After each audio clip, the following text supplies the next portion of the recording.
and those other two zebra were. We're going to let them start their own little herd over there. These guys are just kind of playing with each other. Now, out in this open area, we're going to see a lot more of our sable antelope. We have 3 of them out here. We have a big dominant male and then 2 full-grown females. Oh, yeah.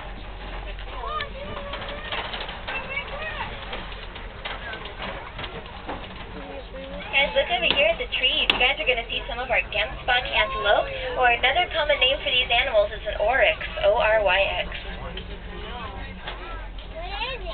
This individual right here is named Samburu. We have 3 males out here. The other 2 are Chobe and Kavango. So it's one of this type of antelope that likes to take on those tigers.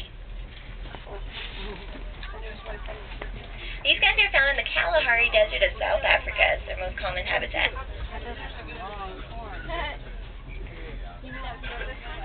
The second one coming up here is Chobe. This is the individual that used to take on the tigers. So something I'll point out is that very beautiful facial pattern these guys have. When they look straight at you, it looks like they have a solid black face with a white butterfly on it. If that looks kind of familiar, I'm sure you've seen it before in African masks and pottery. It's used in a lot of their artwork. Very popular face.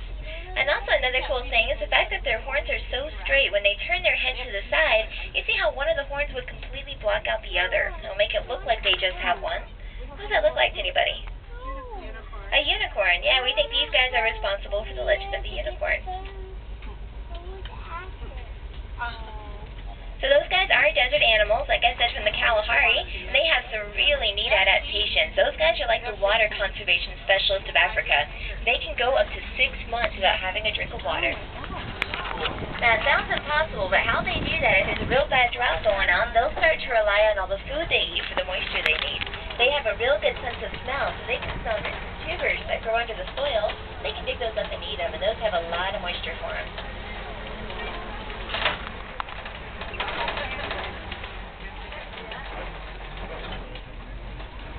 Alright, so next on the tour, we're going to take a little detour. We're going to head up over here to the right side. I want to introduce you guys to our camel, Humphrey, and his girlfriend, Rachel. Humphrey has been here for about a year now. Rachel is very new to the park. She just came in a week ago.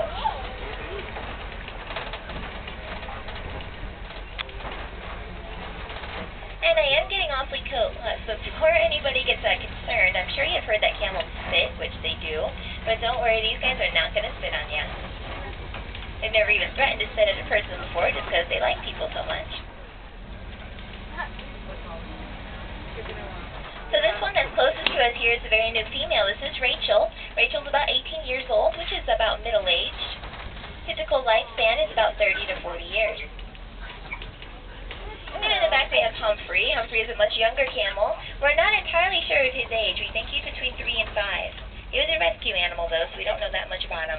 You can hear that Humphrey, as soon as we pull up, starts talking to us immediately. Camels are extremely vocal animals. Hey, Humphrey! I always pull up here because I want you guys to be able to hear him talking a lot. When you get close to him, like I said, they talk all the time. Let me see if I can get him to do it for you. Hey, Humphrey!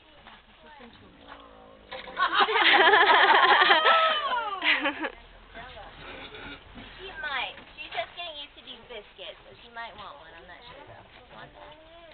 Eat it? Good girl. You gonna talk again?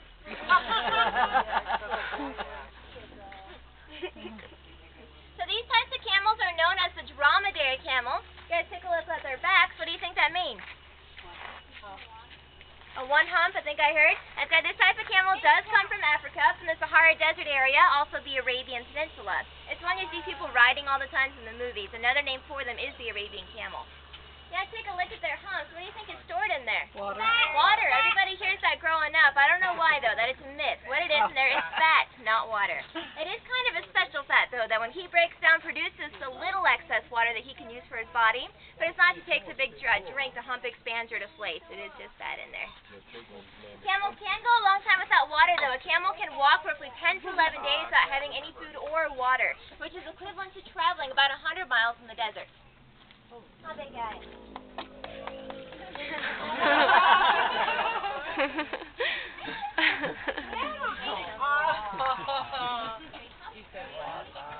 Yeah. him shake his lips. Compared to Humphrey, that's because he didn't get brushed very much in her old home. Apparently, she hasn't been brushed in 10 years before we bought her. Oh my God. You wouldn't believe what she looked like when she came in. She had a shaggy carpet about that thick, just all over her back, full of wool. Well, we didn't trim her. We just were able to brush it off. It does want to shed off if you sit there and groom them, but people just hadn't done that, and it had built up over so many years, and it was gross underneath there.